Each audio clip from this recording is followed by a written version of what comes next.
Well, hello everybody and welcome back to the channel, friends. I don't have to tell you what time it is because it's time to board Babylon 5. We didn't get all dressed up for nothing. And today we're watching Season 2, Episode 5, The Long Dark. I can't wait any longer, friends, so wait no longer we shall. If you could do me a quick favor and hit that like button, smash that subscribe, ring that bell for notifications. It greatly helps out a small channel and it allows me to alert you next time it's time to board Babylon 5.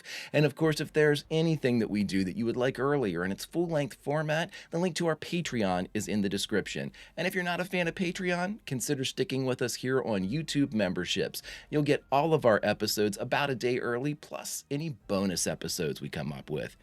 But my dear friends, all that is then and this is now, and now it's time for the Season 2 New Star Smell as we watch Babylon 5 Season 2 Episode 5, The Long Dark. Prepare to engage maximum warp reaction. And away we go!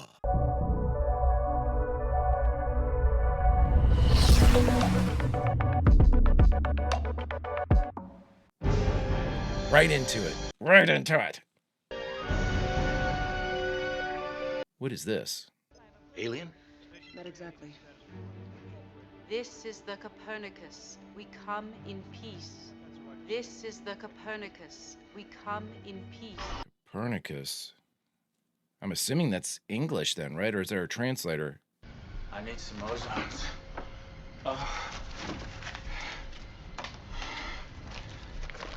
No ozons. It's Murdoch from A-Team. Get out of my head! Where are you? There you are! What? There you are. I see you. What, space? Hallowed be the name, thy kingdom is done. Thy will is something on. Couple parts wrong, but that's all right. I'm a little confused. Was that madness for madness's sake? Or was that madness brought on by the arrival of the Copernicus? I guess they'll tell us, Greg, won't they? I should make all these guesses before we even have the intro. The year is 2259. The name of the place is Babylon 5. I chills. Okay, so here's my thing about the intro. Comparing the Sheridan intro to the Sinclair intro has nothing to do with Sheridan and Sinclair, if that makes sense. I don't like the writing of the Sheridan intro. It seems more like matter of fact, like they're providing us with facts, like here's a fact, here's a fact. Sinclair's version of the intro to me seems more poetic. You know what I mean? I don't know. What do you all think? I think you all told me that it does change. So far in Season 2, I would assume this is the one we've had. I didn't watch the first two. Oh, look at this. This is a probe or a ship. An army of darkness, soldiers of the devil, or something like that. Okay. You! Sound tree cannot bear evil fruit unless it's got bad roots. Oh, please, don't I have troubles enough? Don't I have problems enough? Hurry, Ambassador, he's gaining. Oh, you just drew fire there. Please. Now, unless you have a Class C missionary license. Class E, what do you say, missionary license? We're still trying to identify the design, but wherever it's been, it's taken a hell of a beating. Why didn't you use a jump gate? That's what we're trying to figure out. Never use a jump gate. Roger, Control. We're trying for a visual ID now. There's the Copernicus. I've never seen this design before. And check your history. Ships like this were used in early deep-range exploration. Wow. Gate technology from the Centauri. Well, that was over 100 years ago. What's it doing way out here? We got jump gate from the Centauri? I didn't know that. Maybe it wasn't a wrong turn. Why don't we ask the pilot? There is something alive in there. It was 100 years ago. Sheridan to MedLab. Franklin. We may have a patient for you in Docking Bay 4. So like some type of like stasis? How big is that ship? All right, not that big. They put her inside.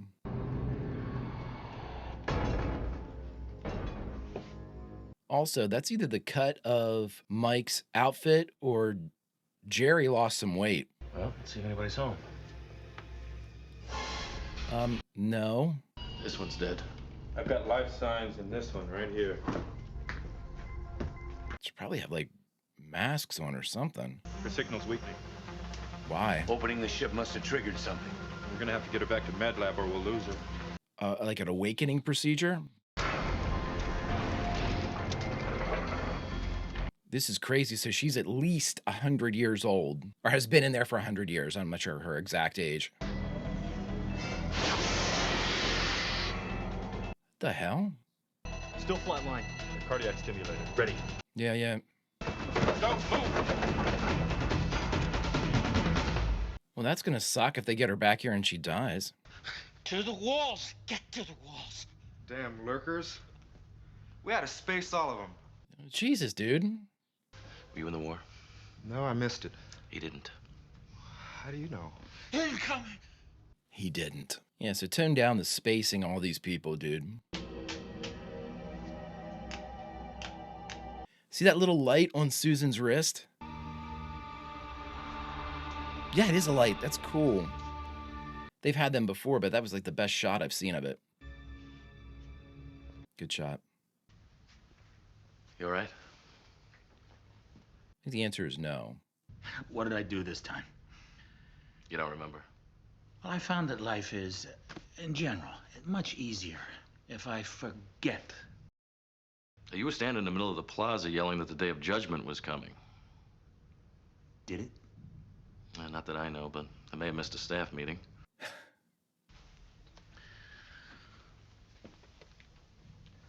Where were you stationed? Cool shot to keep focused like that. Dreams. I never dream. You've been talking in your sleep. Is there a reason that that door is open? You're free to go. I know some good counselors. I've used them myself. Now, what would a man with everything in the world do with one of them? Okay. That won't be a problem later. When did it start? Moments ago. Looks like a dream. Or a nightmare. I know that actor. Yeah. According to the system analysis, there's no malfunction of the other cryogenic tube. He should be alive. And why not? Something or someone murdered him. Oh, there's one other person on the ship. At the time of death, the victim's weight appears to have been about 90 pounds. 90 pounds? Structure, his normal weight should have been about 180. But malnutrition wasn't what killed him. He died as a result of organ failure. What? It's as if something reached inside of him and pulled everything out. What happened to the organs? Yeah. According to the ship's log, she was in stasis the whole time. She couldn't have done it. Logs can be altered. And it's a good bet he didn't reach down his throat and yank out his own heart. Lousy way to die, huh? If those logs were altered. Last I checked, there weren't too many good ways. Good line. Good line. Will, my husband, and I are part of a commercial research group. They needed volunteers for a long-term deep space mission. She was programmed to home in on any signal we might come across and wake us up. That's why they started waking up, or she did. How long were we in stasis? I think we should take this a day at a time. That doesn't sound very good. It does not. But over 100 years. 100. I'd like to see Will now. That's the other thing. I'm afraid he died during the voyage. I'm sorry. Oh, God. We still haven't been able to determine exactly what happened. God. What have I done? What have you done? I mean, she signed him up for it, probably. She's feeling the guilt of just acceptance. Holy Mother. There's obviously something else on the craft, because we're kind of getting this weird view. Never seen an alien before, have you? There are indications that there are other life forms, but I never imagined anything like that. How the hell with Will? A few years after your ship left Earth, we finally made contact with another species, the Centauri. We opened up trade relations, and they gave us jump gate technology. How much would that suck? So the cryogenic suspension, the goodbyes, it was all for nothing. Yeah. What you did, it took vision, it took courage. It just didn't work out. And the occasional war. The last big ones were against the Dilgar, which we won, and against the Minbari, which, well, that's a long story. We sort of won. An outgrown violence? No. Sorry to disappoint you. Take my advice and go back to the time you came from. The future isn't what it used to be.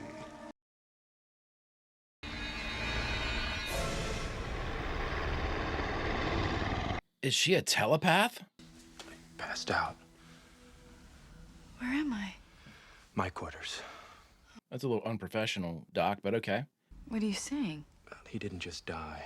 Something killed him, something that was on that ship. No, there were just the two of us. It's gonna be all right, right? It's gonna be all right. I don't know where I am anymore. I'm all alone. No, you are not alone. Franklin, this is not the right way to go about this. This is definitely not the right way to go about this. You remember Will? Anybody? I remember Will. I never met him.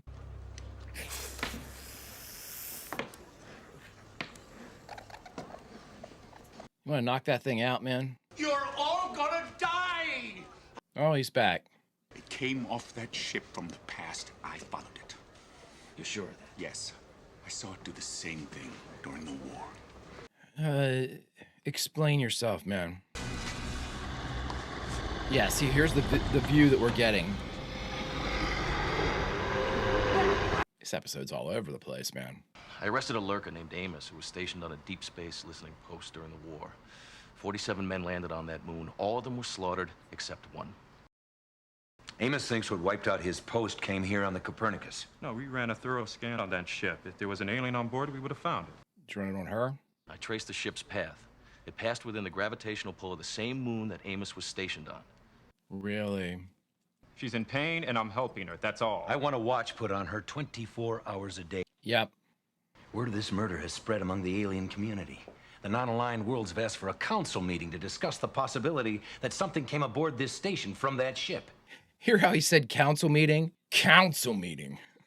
I don't think John's a big fan of those. I hope you're right. But if you're not, be careful. We might be looking for your heart and lungs and pancreas and liver. She has brought something evil from the past. A soldier of darkness. Oh, that is rich. Great shot.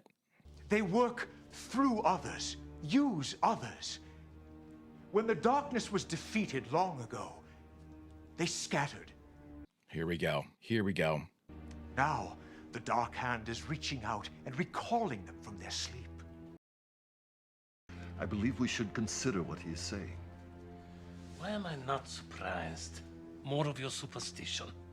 I don't know. Please, don't tell me you believe this. Now, I don't have to believe in this dark force to realize there is something strange going on. If there is something aboard this station, find it and kill it. It's that simple. The rest is nonsense. Well, thanks, Londo. If you do nothing about her presence here, we will.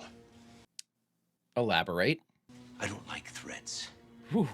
And as long as I am the law on B5, I intend to see everyone is protected, human and alien alike. Throw a little cold water on that flex. We'll do something. Oh. Copernicus when it passed that moon. A soldier of darkness? That's what I want more of. Soldier of darkness? Question mark. I actually put Morden's name down. Seemingly human. Activated. Hands reaching out. Okay, rise and shine, pal. He's gonna end up dead. You want me to believe you? Then this is your chance. Take me to where you followed it. What? Right now. Why don't you grab one of those big-ass rifles, Mike? It was there. What'd it look like? The past. The past. Freeze! Mike just shoots. You want me, you bastard? Well, I'm here. Come on, let's finish it. Come on. Came through that perimeter like it was paper. He was the first to die. He was a nut. But he was right.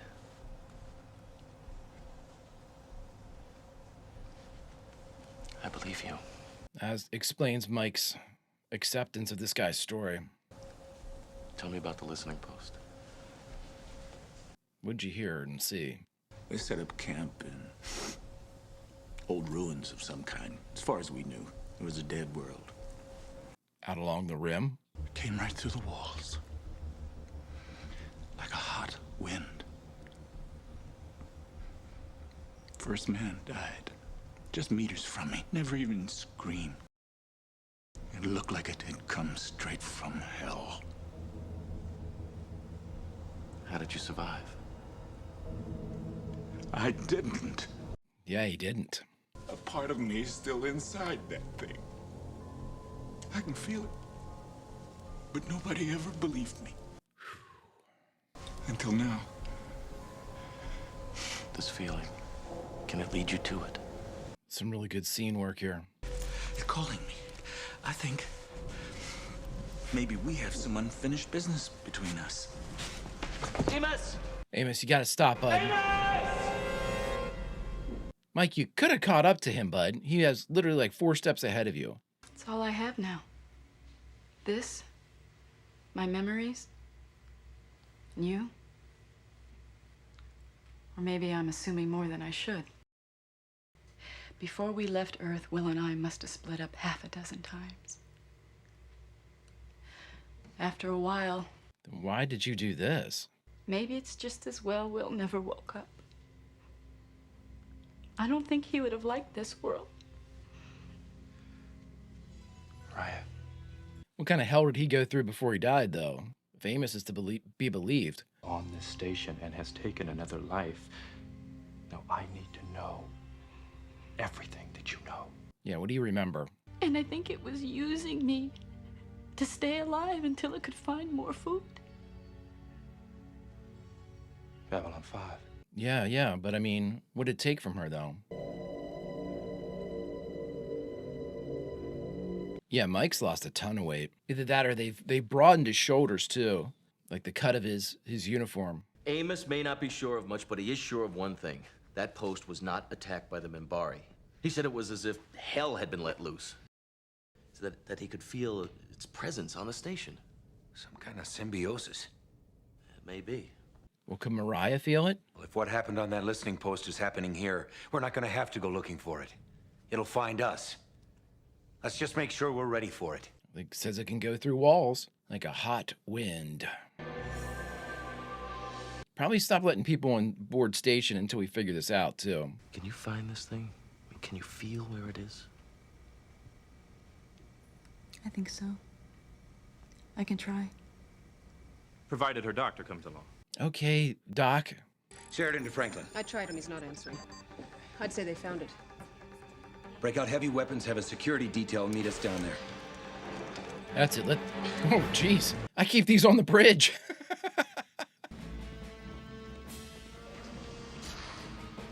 All right, Sheridan, let's see what you got, buddy. You let us know if it doubles back. I don't want it to escape. You ready? All right. Tip of the spear like Jeff would. Let's see what you got, John. Come on. You got a plan? Let's try not to get killed. Brilliant. We don't know what we're fighting yet, Susan. We can't have a plan. Look at this sumbitch is down by what I can only assume is reactors or like a nuclear waste, if the signs to be believed. Kill it! Kill it! Shoot! Shoot! You got something, Mike. It's gotta be stopped. You finished your tour duty. Yeah, you did your time in hell, kid.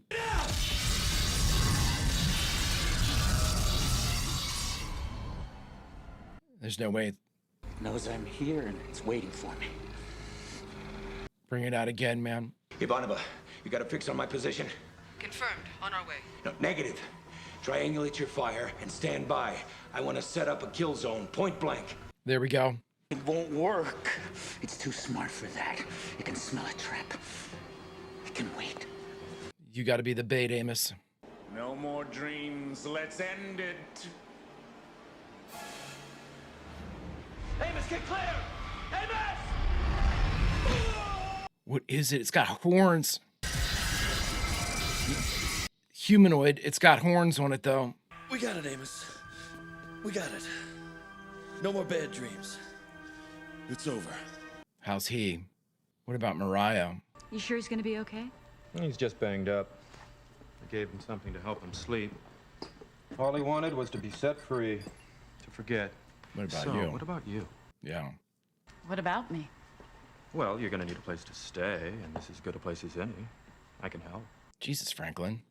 I need to see Earth. Barry will. Mourn for a while. I just need time. If I can, I'll come back. If you're still interested. I think there's a good chance of that. Don't make promises life won't let you keep. Huh. According to the ship's log, the Copernicus lost 10% of its oxygen when it passed by a moon in sector 18 by 70 by 59. But when it left that sector, it was heading on a new course. That thing must have been more intelligent than we thought. Moved it towards B5? Otherwise, it would have just gone right by and we never would have known it was there. Where was it headed You then? said the ship was reprogrammed to a new destination. Where? It was heading for the rim. Toward the exact place where Ambassador Jakar told us an ancient enemy was gathering its forces. Zahadum. You think it's a coincidence? Hell no. Something's going on, Commander. I know. Between you and me, it's scaring the hell out of me.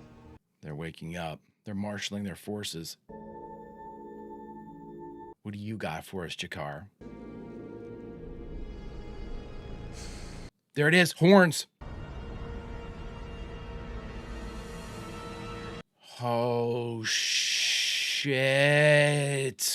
Whoo, chills, man. Wow, chills, chills, chills. All right, everybody, we just finished watching Babylon 5, Season 2, Episode 5, The Long Dark, and the only thing left to do is talk about it. All right, everybody, we just finished The Long Dark, the 5th episode of the 2nd season of Babylon 5. Okay, full disclosure, this one started off rocky for me. And again, I don't credit that to the story, and I don't credit that there was some really weird camera stuff that was going on, some really interesting focus shots, especially when they would pull the camera in and maintain at least a little forefocus, and then kind of a background subject focus that's really tough to do with those old cameras. And they were doing it really well, especially, and then the Jakar shot at the council chamber, with Londo in the back. Really, and Sheridan, really good shot. I mean, those old cameras, you couldn't split focus like that without some really good calculations, and that was some really good stuff. My buddy worked on Star Trek Enterprise, and he was in charge of that. He was part of the camera crew, and he would do basically like white balance, and he would do kind of like the angle for focus and things like that. I always said that he helped with the science and math of Star Trek, and he liked that. But with this one, I mean, I don't know what it was in the beginning, but it was just very erratic. I don't know if there was the storyboarding was off for me a little bit, and this is the top of the episode, top like half of the episode. It seemed kind of disjointed, the Amos storyline was going on, and then we had like the Mariah storyline was going on with the Copernicus, and I think that the thing with Franklin and Mariah was really forced. It was very strange. It was off-putting and awkward, and I'm not sure that's what they were trying to land with that. And if they were, then success. But I just didn't think that the top half of the episode worked as well as what I've seen some other episodes work for Babylon 5.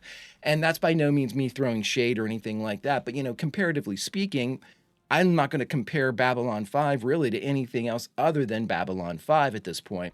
Because I just don't know, and I don't know enough about Babylon 5 to be able to make such comparisons. So in comparing it with itself, let's just say this. I've seen much tighter episodes. In fact, this might be the loosest top half of an episode I've seen.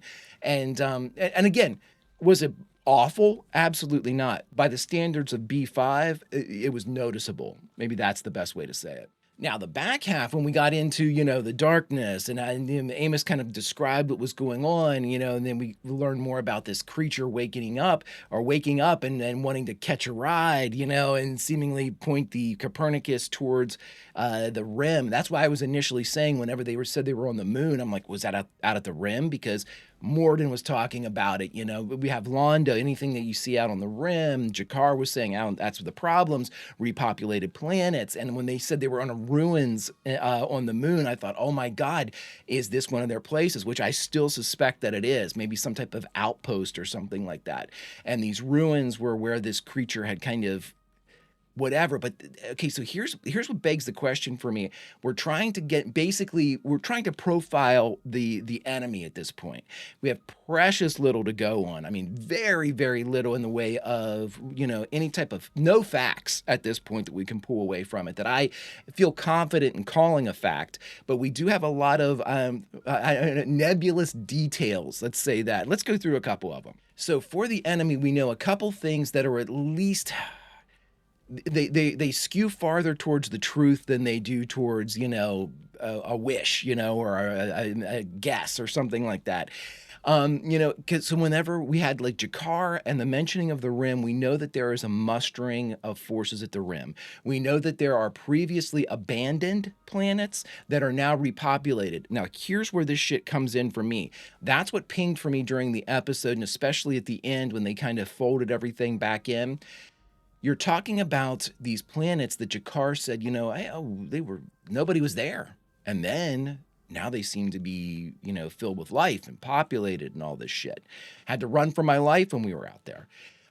With all that being said, were they even really gone? That's my question, because you have these ruins on the moon from 10 years ago during the Minbari War. Amos was there with his listening post, had to flee down there when they thought they were going to get caught by a Minbari. What were they doing? Putting in like a depot of some type. And so in fleeing down to the moon and taking shelter and refuge in these ruins, that's when they were attacked.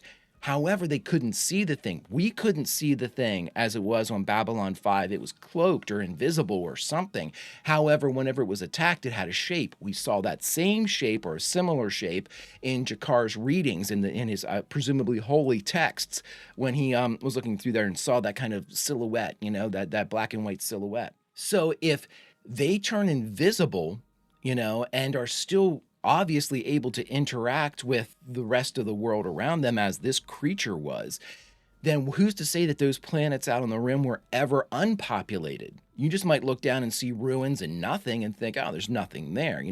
No reason to go down there, no reason to do anything. Or even if somebody did go down there and went missing, not too much was thought of it because it's an empty world seeming. Now we have to put a big asterisk in all that information because they could simply be cloaked. They could have been hiding in plain sight for the past, 1,000 years or whatever it is, prepping and getting ready for all of this, for whatever all of this is.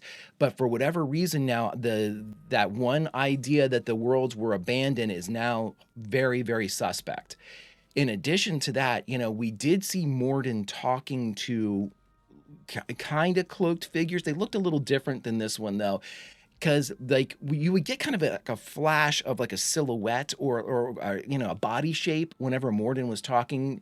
I think that we've got Londo, he's going to be ready when the time comes, that conversation.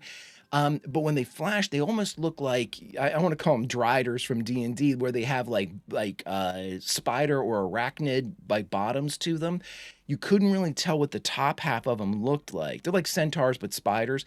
And it looked sort of like that, like they had multiple appendages down below, like from their waist down. And then I couldn't really tell what it looked like from the waist up.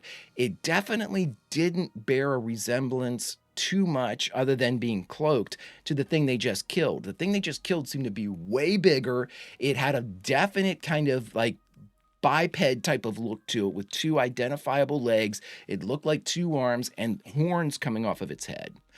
And so that is, in and of itself, is very, very interesting to me. The other thing is, and I'm just throwing this out here because of the religious stuff that we've had so far from JMS, but I started thinking about this when Amos was speaking. had an awful lot of drops about like hell and the devil recently, like season 2, throwaways, no big discussions, nothing like that, but some enough to where it pinged for me.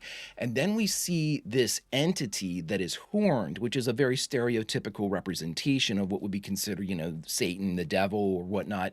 I'm not sure if that goes anywhere. I just want to note that I'm kind of trying to see if there are various threads here that will ultimately go together.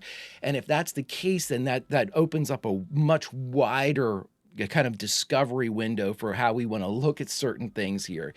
Very, very interesting. But the other thing that a couple facts there as far as what they look like, Morden's influence, the things out on the realm, or out on the realm. My mind is spinning. But we also had the attack that came during the sequence with the eye being given to Londo. We had that loose end being tied off where the pirates, just got their jump capable ship and they were destroyed by the shadows. Also, we saw the destruction of the Narn over in their quadrant being eradicated. We know a vague idea of what those ships are supposed to look like. They look almost like appendages themselves, like a squid or a starburst or something like that. But we have seen nothing of what they really look like to this point. So it's very difficult to say exactly, those points that we have for them are very loose. But the one thing that's kind of the constant through all of these examples that we've run into is this ability to camouflage themselves, whether it be true invisibility, some type of cloak, some type of natural defense. I'm not sure how that extends between the actual, I'm assuming, creatures and their craft, unless everything's bioorganic, which it could be, maybe, maybe we're dealing with multiple different species as part of this shadow group. I don't know. It's fascinating though. And so I think my takeaway from this episode, The Long Dark, is that the top half was, to me, very disjointed. I want to know what you all think about it. It was sort of like haphazardly kind of hodgepodgey placed. But the back half of it, I thought, was very strong in that we got a lot of revelatory information given in a great way. We saw Sheridan in action. I really appreciated the way that he kind of very tactically, we need to set up triangulate our fire, make a kill zone. I love that. That was a really cool touch for him. One bee sting won't kill you, but 100 definitely will make you think. And he was right about all of that. So I'm very interested now to see, we have Sheridan in place. Who's going to go differently with these things. We saw, he doesn't like, he's opposite of Jeff. He's not real down with this diplomacy stuff. He doesn't even like the council, at least by the way Bruce Boxleitner is delivering his lines. So that was definitely a cool little, view that we got of him. Anything that we can get from John Sheridan at this point, I'm going to devour, because I need him to be brought up to speed a little bit faster, obviously because of his most recent inclusion. But with all that being said, the focus of this one for me is this is the one where we really got some information about the enemy, how long they've been here. How long they've been waiting, the preparation, the call, the hand reaching out, summoning everybody back, marshaling forces. And if you're calling people back from as far as this moon, this, how big was their empire at one point? Have we uncovered anything? Is there, the planet down below, Epsilon? Do we have anything down there that is part of this, great, or is that a completely different empire? We don't know. There's a lot of things going on now, friends. A lot of balls are being juggled in the air here. A lot of plates spinning on sticks. JMS is up to the task. I'm not sure I am, friends, but by God, it's going to be a fun try.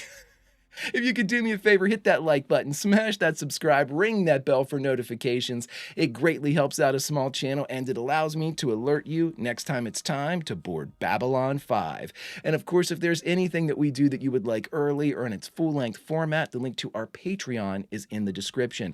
And if you're not a fan of Patreon, consider sticking with us here on YouTube memberships. You'll get all of our episodes about a day early. But my dear friends, that is all then. This is now, and now it's time, unfortunately, to say goodbye. So where should we say goodbye from? Well, friends, I would like to give you a choice. I would like to give you a choice, but we're in a situation now where I don't think choices are, there's an economy on choices right now, friends. So we have to take what we can get. And right now, at this very moment, we have been included and folded into the strike force that Susan and Mike and Sheridan got together to go down and confront this creature. And in that strike force, we are asked by both Sheridan via Susan to triangulate our positions to make sure we set up that kill box. We are part of the stingers that sting this creature in front of us, and we both witness its final moments and its seeming defeat. But my dear friends, how are our dreams after that? Until such time as we can follow this path to its conclusion or down another trail, Vulcan roll, and I'll see you.